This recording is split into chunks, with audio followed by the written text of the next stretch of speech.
yang berasal dari Muslim, Muslimah, dan dengan identitas bahwa ayahnya adalah seorang ustadz. Tapi dengan berjalannya waktu, saya bertemu dengan calon suami saya yang beragama Kristen. Oh alah.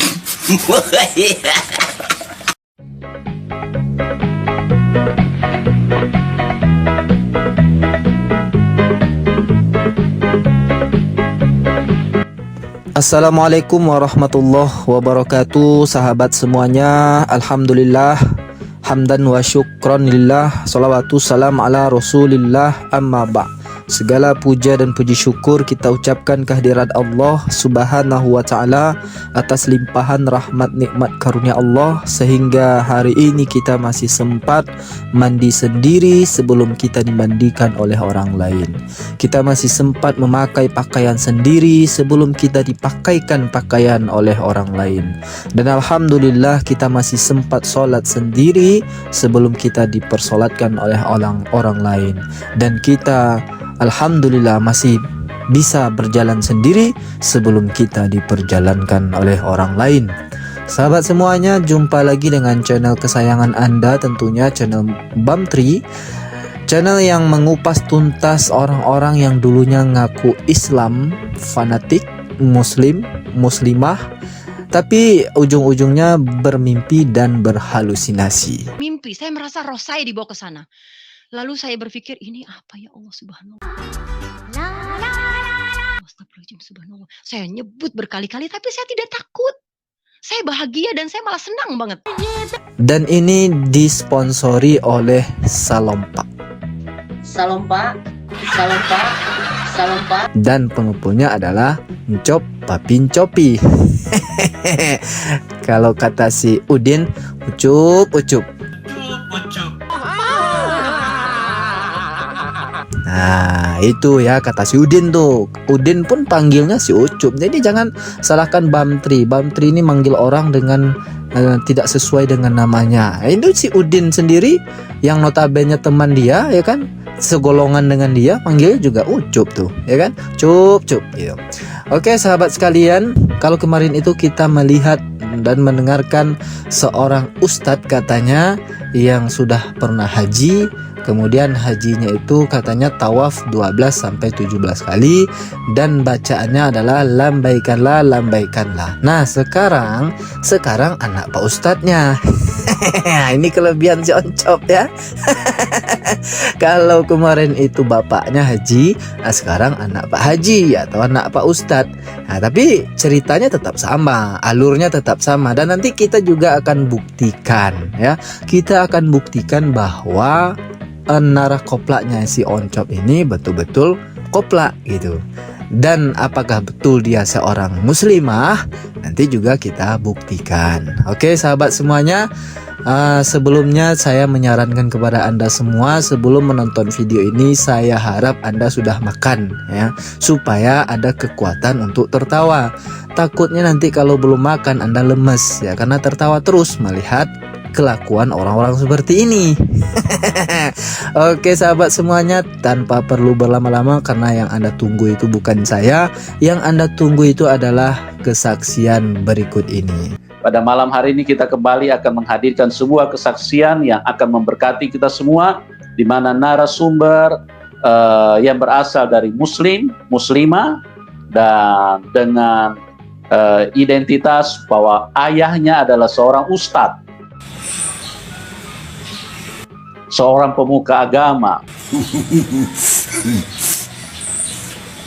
Nah, Anda bisa bayangkan kan, kalau seorang ustadz pemuka agama, didikannya di dalam Islam seperti apa?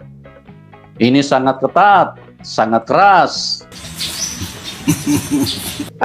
Nama saya Iis Ismawati.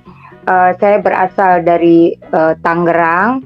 Saya dilahirkan dari keluarga beragama Muslim. Ayah saya seorang ustadz. Saya dari kecil diajari oleh ayah saya agama Muslim yang begitu keras, karena dididik dari kecil sholat, kalau nggak sholat dimarahin, benar-benar dimarahin. Dan saya diajarin tidak boleh memeluk agama lain selain agama Islam. Tapi dengan berjalannya waktu, saya bertemu dengan calon suami saya yang beragama Kristen. Oh alah.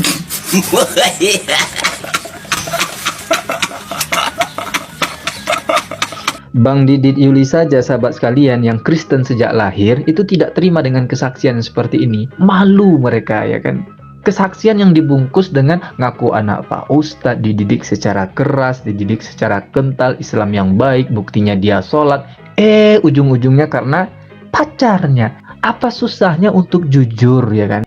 Kenapa harus dibungkus dengan anak kiai lah, anak Pak Ustadz lah, jebolan pesantren inilah, dan sebagainya. Kalau ujung-ujungnya hanya karena rudal ya kan?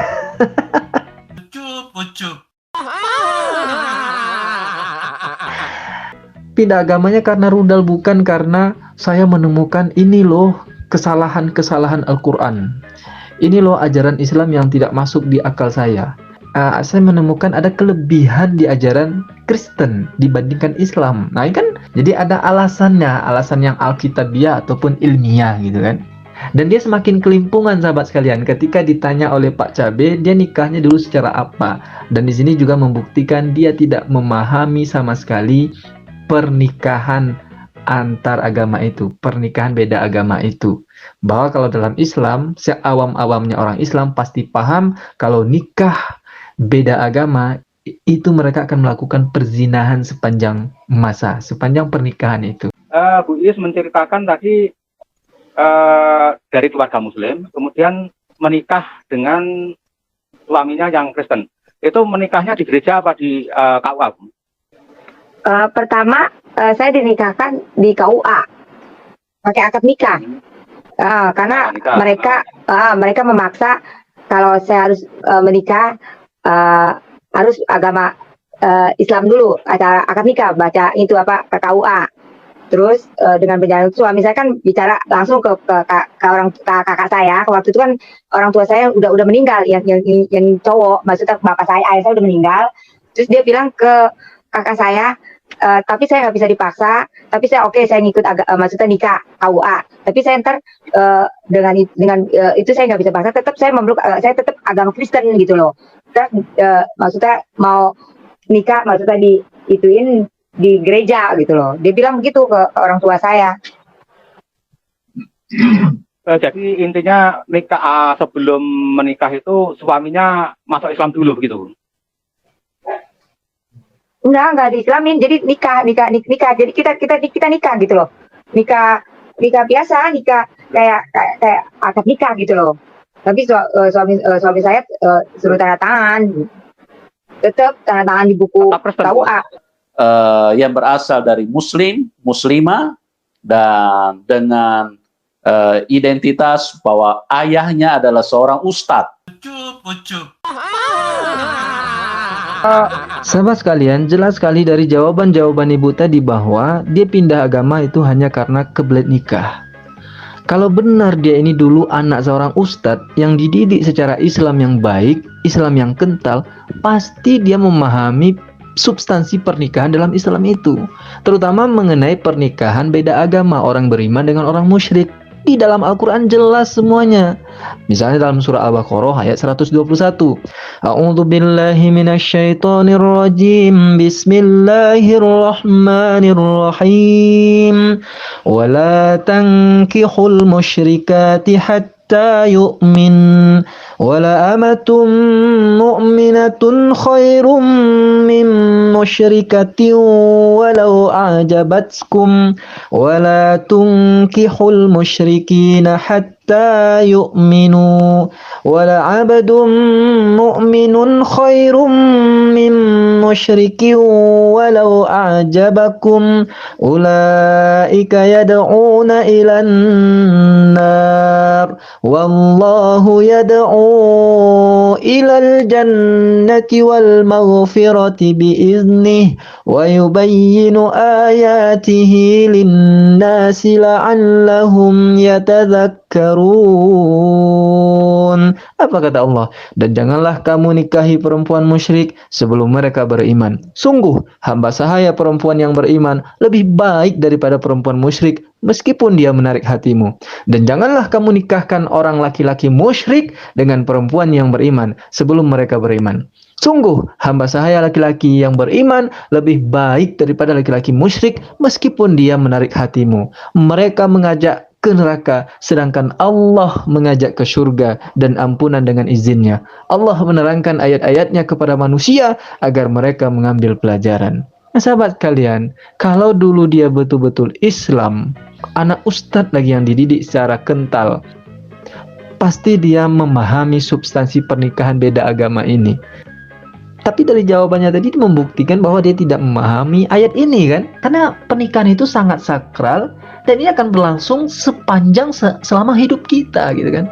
Dan dari jawaban ibu ini menghilangkan kesakralan pernikahan itu. Karena jawabannya begini, saya nikahnya di KUA, nikah secara biasa, ada ijab kabulnya seperti biasa, tapi suaminya masih Kristen. Ini apaan ya kan? Jawaban apaan seperti ini? Mau gimana lagi kan?